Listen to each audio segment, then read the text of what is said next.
des directeurs de publication de Côte d'Ivoire, Fort DPCI, a tenu le samedi 7 mars 2020 à son siège à Abidjan-Cocody une assemblée générale extraordinaire pour proroger le mandat des instances dirigeantes que sont le conseil d'administration, le bureau exécutif et le commissariat aux comptes sur une période de 2 ans. Une décision prise par les membres surtout pour organiser dans un climat plus apaisé les élections pour la désignation de nouveaux dirigeants. Pour la présidente du comité d'organisation, Touré Yeli, après 2013 à Grand Laou pour porter sur des fonds baptismaux le Fort DPCI et le 13 mars 2017 à Grand Bassam pour reconduire le président Charles Lambert Trabi pour son 2e et dernier mandat. Le 17 mars prochain, les membres devraient être en assemblée générale ordinaire. Je tenais à vous dire que en 2013, les directeurs de publication se sont retrouvés à Grand Laou pour la mise en place du forum des directeurs de publication de Côte d'Ivoire, à savoir le forum de BCI.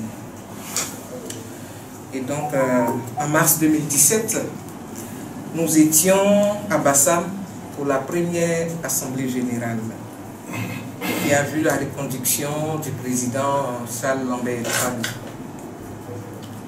Et donc, logiquement, selon les textes, le 13 mars 2020, donc dans quelques jours, nous devions être en assemblée générale.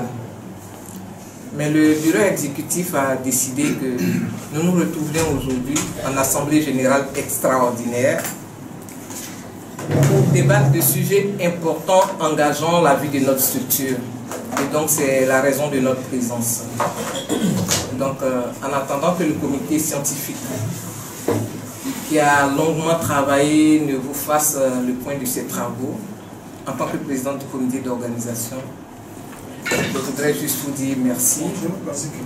C'est vrai que les parrains et autres ne sont pas là, mais je tiens aussi à leur dire merci parce que c'est grâce à eux que nous sommes là aujourd'hui pour vraiment leur soutien constant et quotidien. Donc merci à tous et puis bonne assemblée générale extraordinaire. Pour sa part, le président du Fort DPCI, Charles Lambert Trabi, a indiqué que normalement c'est le 17 mars 2020 que doit avoir lieu la 2e assemblée générale ordinaire pour le renouvellement des instances. Je voudrais vous dire merci pour votre présence massive à cette assemblée générale extraordinaire. La présidente du comité d'organisation, Mme Touré Yeli, le rappelait tout à l'heure si bien. 2013, assemblée générale ordinaire constitutive. 2017, mars 2017, première assemblée générale ordinaire. Normalement, le 17 mars 2020, le mandat des organes actuellement dirigeants, le mandat donc prenne fin, normalement. Le Fort DPCI est donc soucieux, et ça c'est important de le souligner, soucieux de l'application de nos textes. Parce que c'est dans l'application des textes que se trouve la force des structures.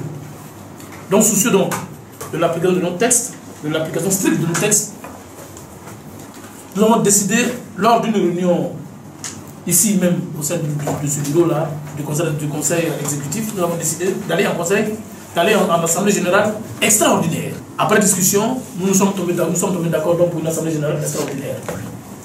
Et donc c'est cette assemblée générale qui est réunie aujourd'hui. Une assemblée générale extraordinaire, pourquoi? Parce que le bureau a estimé qu'il faut tabler certaines dispositions, qu'il faut tabler donc sur certaines conditions de nos structures. Et je crois que le conseil scientifique aura le temps d'en parler. Je voudrais vous dire merci, beaucoup merci pour votre présence massive encore une fois. Je compte tout le monde est là. Je voudrais tout de suite dire que nous avons eu 2 personnalités qui nous ont soutenus. D'abord, il y a eu M. Touma Mikael, PDG du groupe Adam TP, qui donc a accepté le parrain de l'actuelle assemblée générale extraordinaire.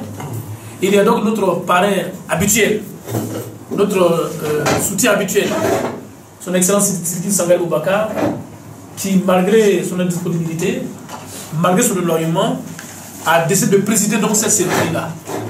Monsieur Borgé, directeur juridique du RCDAO, réseau des chambres des experts européens département Afrique de l'Ouest, représentant son Excellence Sangaré Sidiki Boubacar, président du dit réseau, a réitéré la volonté du RCEDEAO à toujours accompagner le président de CEDEAO, le directeur de publication au sein du Fort des PCI. En ce jour solennel, je voudrais réaffirmer la volonté du RCEDEAO à toujours accompagner les directeurs de publication de Côte d'Ivoire réunis au sein du Fort des PCI dans leur mission collective et en particulier accompagner cette organisation dans toutes ces entreprises de sensibilisation à la paix, à la veille des élections de 2020 en Côte d'Ivoire. Le comité scientifique dont les porte-paroles sont Stéphane Bailly, DP de l'éléphant déchaîné et G de Niamien, DP du quotidien Le Mandat A. Après l'exposé des motifs pour la tenue de cette Assemblée générale extraordinaire et après discussion et proposition des uns et des autres, retenu que le mandat des instances dirigeantes est prorogé pour une période de 2 ans.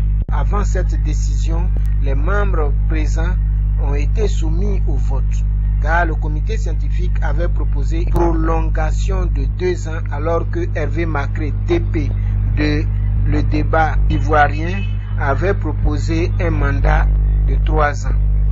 Après un vote à main levée, les partisans de 2 ans avec 12 voix l'ont emporté sur les partisans de 3 ans avec 8 voix.